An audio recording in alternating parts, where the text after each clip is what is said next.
أأمنتم من في السماء أن يخسف بكم الأرض فإذا هي تمور، تمہیں کھڑوں کھڑوں کو زمین میں دھنسا دوں، اپنے اللہ کو روک لو گے؟ أأمنتم من في السماء أن يرسل عليكم حاصبا فستعلمون كيف نذير، تمہارے اوپر پتھر برسا دوں تو اپنے رب کو روک لو گے؟ وَلَقَدْ كَذَّبَ الَّذِينَ مِن قَبْلِهِمْ فَكَيْفَ كَانَ نَكِيرٌ، تم سے پہلوں نے جھٹلایا، تیرے رب نے پکڑ کے دکھایا، کچھ تو عبرت کی نظر سے دیکھو۔ موہنجو داڑو چلو بہت دور ہے، ٹیکسلا کیوں نہیں چلے جاتے ہو؟ یہ گندھارا کی تہذیب پہ کیوں نہیں کھڑے ہو کہ تم غور کرتے ہو؟ ان کے ٹوٹے مکان، ان کی دفن شدہ تہذیبیں اور ان کے ویران حویلیاں، موہنجو داڑو کی تہذیب، ہڑپا کی تہذیب، یہ تو میرے دیش کے اندر ہے، مجھے باہر نہیں جانا پڑے گا، مجھے روم کے کھنڈر دیکھنے کے لیے اٹلی جانے کی ضرورت نہیں ہے، ارجن جانے کی، ترکی جانے کی ضرورت نہیں ہے، یہی کھنڈر بتا رہے ہیں۔ میں بھی کبو کسی کا سر پر غرور تھا۔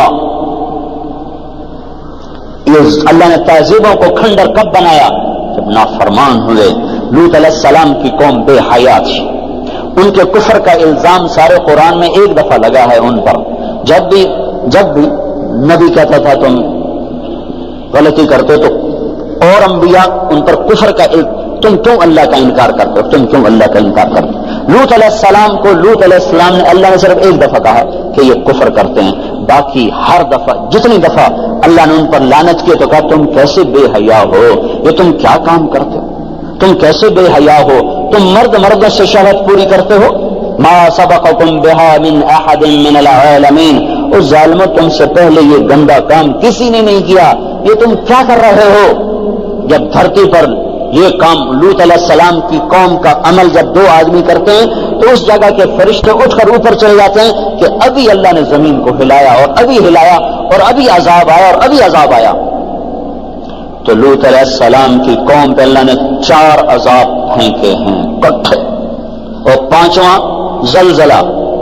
پہلے آیا زلزلہ، پھر آئی فرشتے کی چیخ، پھر اوپر پڑی پتھروں کی بارش، پھر ان کے چہرے، ان کی آنکھیں گئی دھسا دی گئیں، اور پھر ان کو اللہ نے یوں اٹھایا اور پلٹا کے یوں مارا، فجعلنا عالیہا سافلہا وامطرنا علیہا حجارۃ من سجیل منضود مسومۃ عند ربک وما ہی من الظالمین ببعید۔ عجیب بات بتاؤں، پتھروں پہ نام لکھ کے تھے، یہ پتھر فلاں خبیث کے سر پہ پڑے گا، یہ فلاں بدبخت کے سر پر پڑے گا۔ لوط علیہ السلام کی بیوی ایمان نہیں لائی تو اللہ تعالیٰ کے فرشتوں نے کہہ دیا تو بچ جائے گا، تیری بیوی کے سر پہ پڑے گا پتھر۔ اور لوط علیہ السلام اتنے تنگ آ چکے تھے، فرشتوں نے پوچھا کب عذاب آئے گا؟ لوط علیہ السلام نے پوچھا فَاصْرِ بِأَهْلِكَ بِقِطْعٍ مِّنَ اللَّيْلِ وَلَا يَلْتَفِتْ مِنكُمْ أَحَدٌ وَامْضُوا حَيْثُ تُؤْمَرُونَ۔ لوط علیہ السلام کہنے لگے عذاب کب آئے گا؟ تو فرشتوں نے کہا إِنَّ مَوْعِدَهُمُ الصُّبْحُ، ابھی نہیں، إِنَّ مَوْعِدَهُمُ الصُّبْحُ، جب صبح کا چاندنا ہوگا تو ان پر عذاب آئے گا۔ لوط علیہ السلام اتنے تنگ آ چکے تھے، کہنے لگے نہیں، صبح بڑی دور ہے، ابھی لاؤ۔ تو جواب میں فرشتوں نے کہا الیس الصبح بقریب، صبح بھی تو قریب ہی ہے، الیس الصبح بقریب ان موعدهم الصبح الیس الصبح بقریب، یہ قرآن کی آیت ہے۔ فرشتوں نے کہا بس 3-4 گھنٹے کی بات ہے، نکلو۔ فلما اتاها امرنا، پھر اللہ کا امر آیا۔ کہاں ہے اللہ؟ کیا ہمارا کیا پڑھے لکھا دور ہے، سائنس کا دور ہے، ترقی کا دور ہے، پلیٹیں ہلتی ہیں، اللہ ویلا بیٹھا ہوا ہے۔ ہاں واپس آؤ۔ عقل کی پرستش نے یونان کو کیا دیا، رب کی پرستش نے دیا جو بھی دیا۔ اللہ اس کے رسول کی غلامی سے سیرے بندے ہیں جس کے بھی بندے ہیں، وہی عزت کی سیڑھیوں پر چڑھا ہے جس نے اللہ رسول کے غلامی کا دم بھرا ہے، جس نے ان کی چوکٹ کو چوما ہے، وہی دنیا اور آخرت میں سرخرو ہوا ہے۔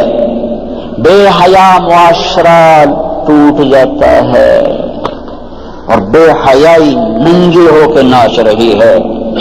کیا حیرت کی بات ہے کہ ننگے ناچ سکرین پہ دکھائے جا رہے ہیں اور دیکھنے والے مزے سے بیٹھے دیکھ رہے ہیں، تو کیا میرے اللہ کو غیرت نہ آئے گی؟